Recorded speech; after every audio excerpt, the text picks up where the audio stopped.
Quasi here, and in today's video, I want to talk to you about how you can shift your identity to become a completely new person.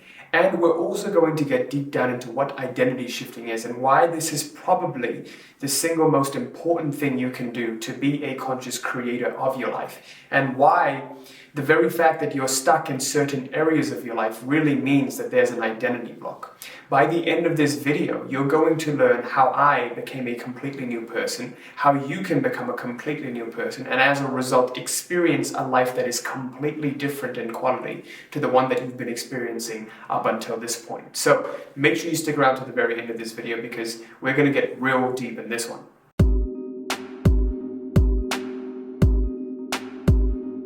Before I begin this video, I wanted to quickly announce that you can now get access to our exclusive email list. If you scroll down into the comments below, there's a pinned comment that will contain a link where you can go in and get access to our exclusive email list. Guys, I can't really share some stuff on the channel because of the restrictions of YouTube. So if you go in and sign up for our email list, you'll get access to exclusive content and material that I can't really share here. So I'm looking forward to seeing you there. So without further delay, let's go right ahead and get started. Today I want to talk to you about creating identity. And in this channel I share a lot about identity and who you are and who you're becoming, and concepts that allow you to become the best version of you. Now why I talk about that is because I've seen in my personal life, whenever I experienced a profound transformation, a permanent transformation, it was all as a result of me becoming a different person. And I didn't realize that until I actually looked back at my life of what things were like versus what things are like now. Because what happens to us is once we get accustomed to a certain standard of living, we forget what it was like when we were struggling until we really do look back. And when you do look back at that and you remember all of those struggles, that's when you truly know that you've made a complete shift in your reality, a complete shift in your identity, right?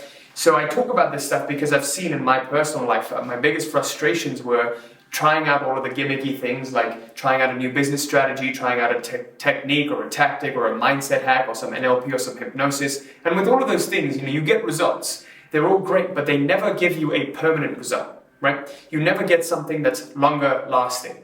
And that was always my big frustration with it. And that's why I talk about what's the thing that never really changes? What's that fundamental principle that never really changes? So in this channel, I aim to talk more about principles and convey principles rather than talk about techniques and things that are temporary, right? So in talking about identity, this is probably the most fundamental thing that every single person has, their own self-image, how they view themselves in relationship with their world.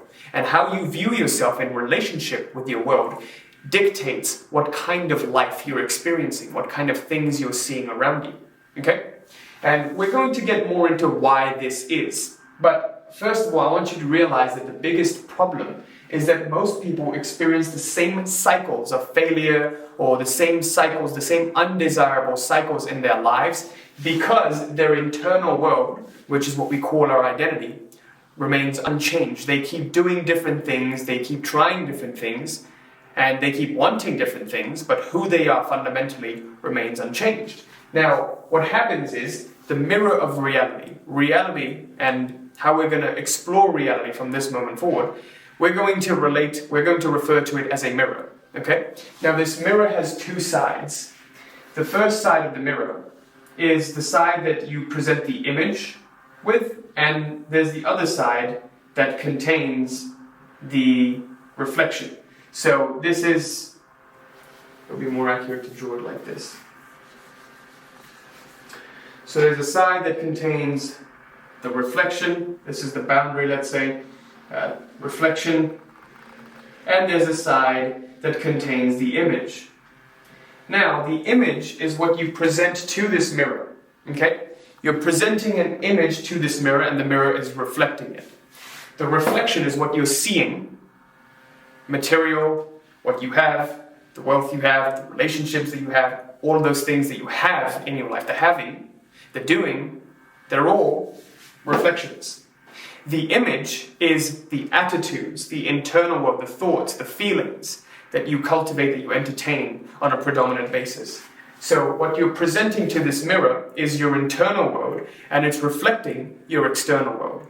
As within, so without. Now, the important distinction is that this mirror of reality actually reflects your internal world with a delay.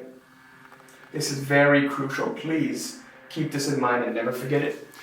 And why this happens is because if I ask you to think about any action that you take, there is the immediate consequence that that action has, but there are also the non-immediate, the longer-term consequences of that action.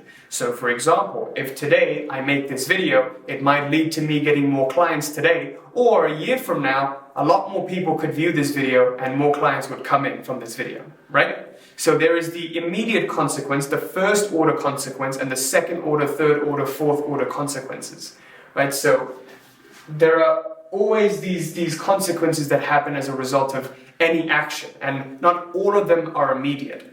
And this is exactly what happens with your internal world, okay? So in this circle here, I've sort of shown your internal world and what it would look like. So at the highest level, the most fundamental level, we have your being.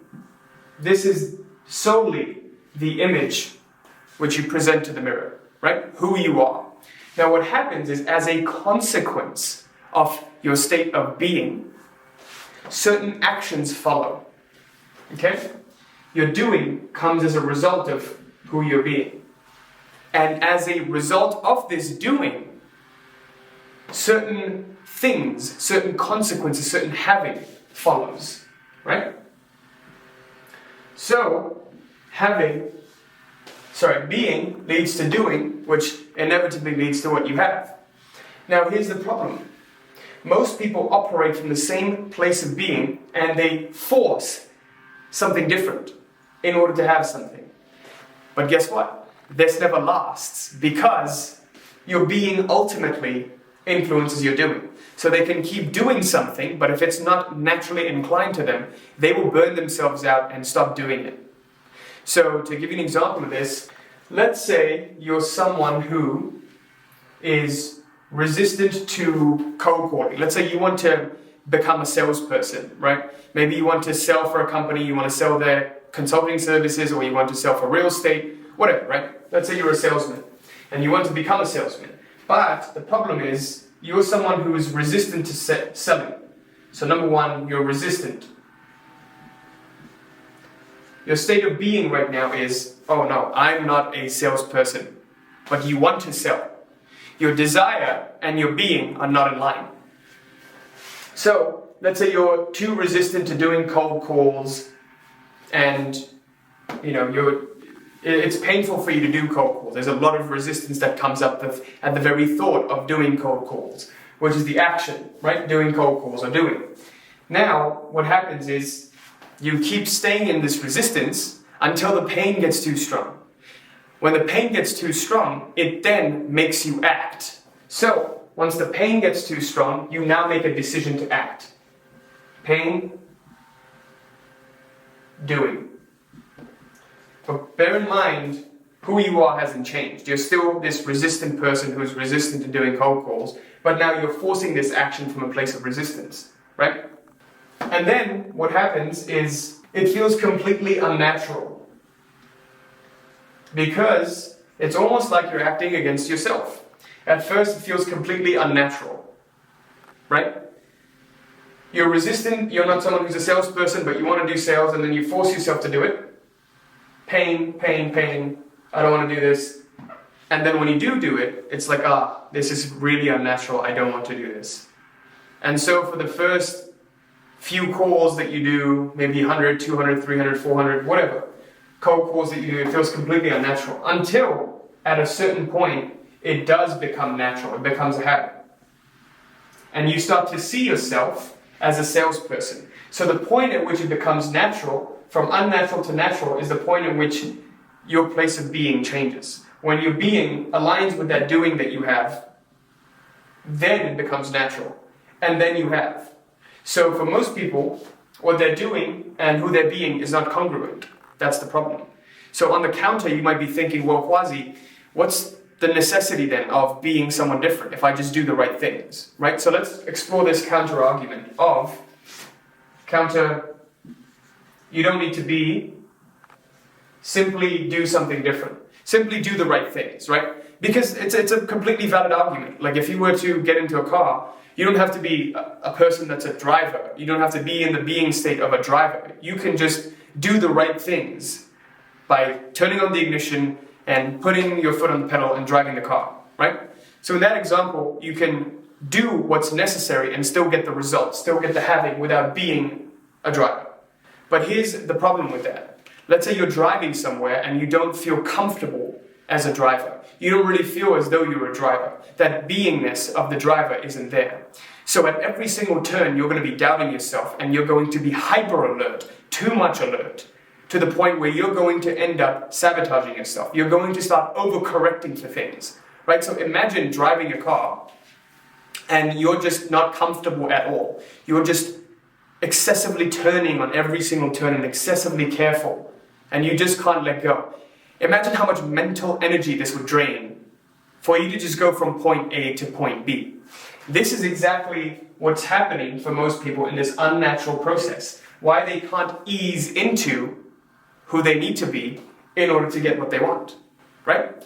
So now the question becomes, how can we make this jump from unnatural to natural the smoothest possible? Because this is what we want to do, right? You want to go out there and put out your videos and your content and market confidently, reach out to prospects and do it confidently, and sell your services confidently, raise your prices, be able to pitch your services. You want to do all of that, but you can't do it because it feels unnatural, right? So what happens when someone goes from unnatural to natural?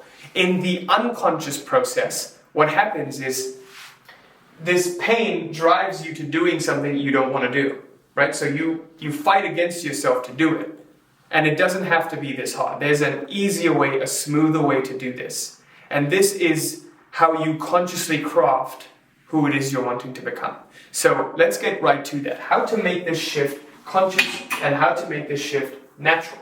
And there are essentially 3 keys to this. And this is how I've done it in every single area of my life. And this is how you become successful really quick in every single area of your life, right? It all begins with clarity.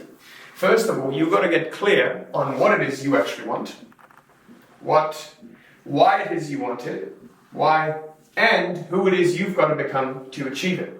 I know I talk about this a lot, but let's get a little bit deeper into this. When you define clearly what it is you want, you're intellectually getting clear. When you define why is it you want it, then you're getting emotionally clear. Your intellect and your emotion, your heart and your mind come together. When you define who it is you've got to become, now you're getting clear on this internal world that you're going to present to this mirror. You're going to get clear on exactly the kind of person you've got to become. So to give you a rough example of this, let's say you want sales success. You want to become successful at selling. Why do you want it? Well, I want to become successful and I don't want to be mediocre, right? That's your why. And who it is you've got to become to do that, you've got to embody the characteristics of a successful salesman. How they carry themselves, how they behave, how they would approach certain things in their lives, right? So that's who you've got to become, as a rough idea. When you get clear on these things, by the way, everything just gets easier. You don't have to keep forcing yourself and doing something without any clear direction. So when we go back to that unconscious process of becoming someone new, where you go from unnatural to now it becoming natural, you beat yourself into becoming that, not ease yourself into becoming that, right?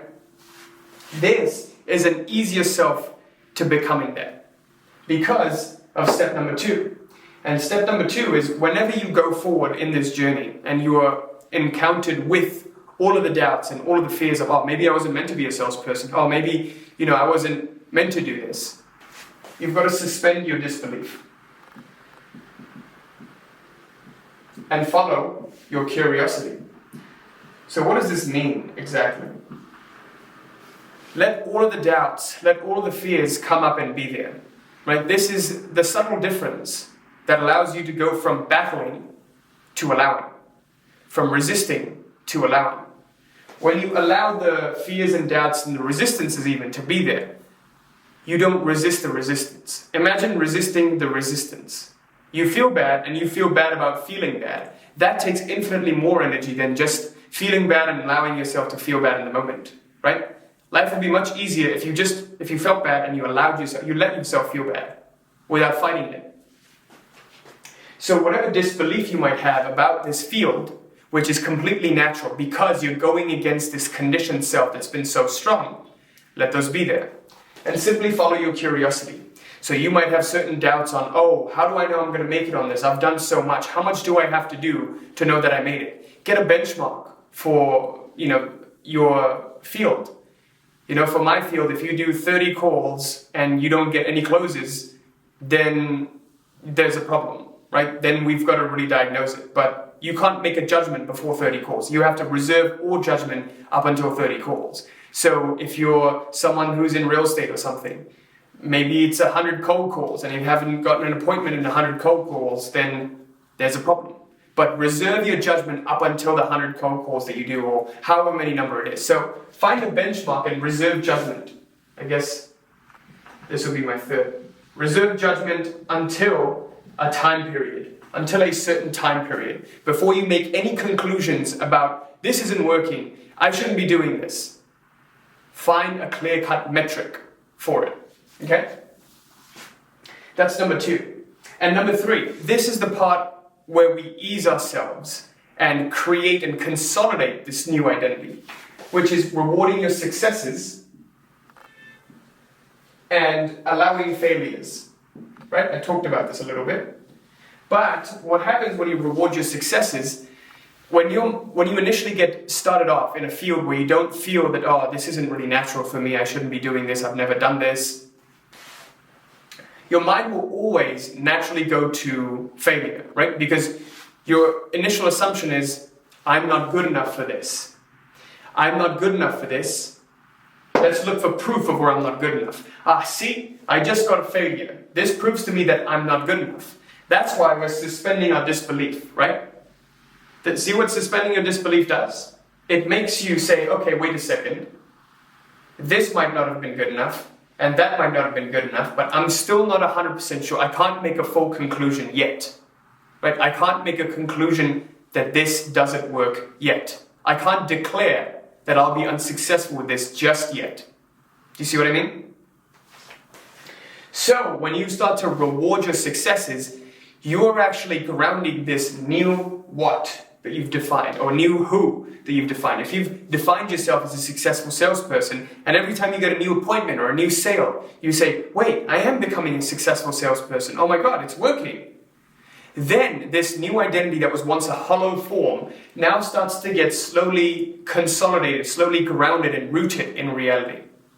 This is hands down the most powerful thing you can do when you're crafting a new version of yourself, or you're trying to move to a new reality that's different than your current. This is how the reflection in the mirror gets stronger and stronger, okay? And whenever failures occur, allow yourself to have failures and realize that they're on par for the course. They were meant to happen so that you learn the lessons that you needed to learn to move forward, okay? And with that, I conclude this video. Thank you so much for watching. I sincerely hope this was helpful. Let's do a quick recap of what we talked about today. And I think this was probably one of the more analytical and deeper dive videos that I've done. So make sure you watch it a couple of times. Today we talked about creating this new identity and the smoothest way to become someone else. And the biggest problem we defined was most keep experiencing Groundhog Day in the same cycles because their internal world is unchanged. They keep thinking, feeling the same way, and that's why they keep staying stuck with the same revenue, the same failed relationships, the same cycles, because they can't, their internal world can't break free of this cycle. They can't change their attitude first. And why they can't change their attitude first is because they keep staring at this reflection. They let the reflection form the image. And this reflection changes with a delay. So, you're currently going through a rough period, even though you might have taken up a good attitude, but it hasn't reflected itself yet because you haven't given it enough time. You haven't presented the good attitude, the good internal world, with enough time for the reflection to show.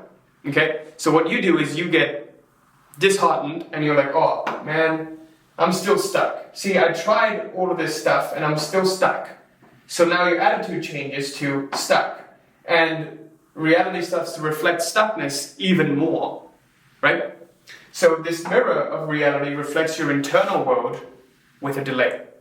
And the biggest problem is we get too stuck in the mirror. The reflection influences the image, right?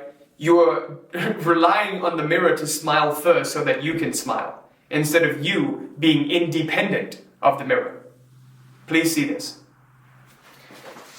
And then we talked about how the true internal world begins with your being, and your actions are always a reflection of who you are, and what you have is a reflection of who you are, what you do, right? The first order consequence of being is your actions follow. The second order consequence of being is the having follows, right? And we looked at the example of someone who gets into a field that they're quite resistant about. Let's say you're introverted, you're shy, and you get into sales. At first you're resistant to it, you're like, oh, I don't know if I'm going to succeed at it. And then you keep making promises to yourself and you keep failing these promises to yourself until you get frustrated, and this pain eventually drives you into doing something about it. And so you take action, but your state of being hasn't changed. So you keep doing it from the same place of being. And because of that, you don't get results. You don't really feel you're a successful salesperson, so you don't go all in, you don't fully commit to it. Maybe you half commit, maybe other things happen because you're not fully there yet. And so it feels unnatural, and there's a lot of resistance to it. But then you just keep doing it enough until the doing starts to influence your being, right? You accidentally stumble upon success. You unconsciously become successful. You unconsciously affirm and confirm to yourself that, wait a second, this is working, right? So this is what happens for most people when they unconsciously become successful with just brute force. They just get there with massive action and brute force. I'm telling you, massive action is quite easy to become successful with because it doesn't require any thinking, right? It's brute. It's just brute force. You just force yourself into success. But it's also the most taxing. It's also the most unfulfilling way to become successful, because you'll get there and you'll be like, what was it all for? Those who become successful unconsciously will always suffer their success. Okay? So, here are the keys to making sure you become successful consciously. We begin with getting clear on what it is we want, why it is we want it, and who it is we become to achieve it. Right? So the what is intellectual clarity, the why is emotional clarity, and the who is getting clear on what image you must present, what reflection you want to see based on what image you're presenting. So we looked at that sales example of, okay, well, I want to get successful at sales. Well, why do I want that? Because I want to become successful. I want to be the top of my field. Well, who is it that I've got to become to achieve that? I've got to take on the identity of a successful salesperson. Number 2, suspend your disbelief. Anytime you go on this journey with your current self, and this current self has become quite strong, your mind will automatically look for reasons why you can't do it. Oh, look, I can't do it because I failed at that. I can't be successful at sales because I couldn't take this course successfully and I failed this course. And the intensity of failures pulls your attention much more than the intensity of successes. But you've got to suspend your disbelief, give yourself a certain period of time where you reserve judgment. And you simply follow your curiosity. Let's see what happens. I'm going to try this for 30 days, let's see what happens. I'm going to try this for 500 calls, let's see what happens. And finally, rewarding success and allowing failures to happen. This is the most important part, because if you want to create this new identity, you've got to consolidate it, or else it's just going to be a hollow form.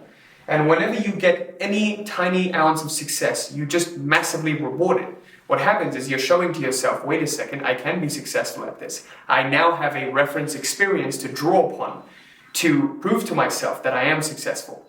Okay? So the nervous system now has evidence to draw upon to show you that, wait a second, this is very real. This new identity that I've created is becoming very real very quickly. Okay? And you allow yourself to have failures. Both success and failure affirm and confirm to you that you're becoming successful as a salesperson. So, with that I conclude this video. Thank you so much for watching. I hope this was valuable for you. Leave me a comment letting me know what you thought of this, if you'd like me to make other videos. Also, let me know what your biggest takeaway was from this video. If you're new to the channel, make sure you like, comment, subscribe, hit that little bell there so you're notified of any new video that I put up. If you'd like to work closer with me and my team within the Reality Mastery Program, I invite you to click on the link in the description below to apply.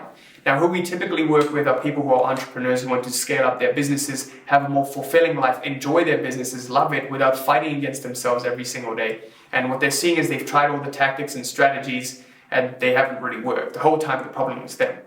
And we help them shift at that very core, at the identity level, so that they can become someone who's worthy and deserving of the kind of businesses they truly want. If that sounds like you want to take advantage of this opportunity, I invite you to apply. Just click on the link in the description. Also, a free Facebook group is open for you to take advantage of. The link for that is also in the description. Guys, thank you so much for watching. I'll see you next time. Peace.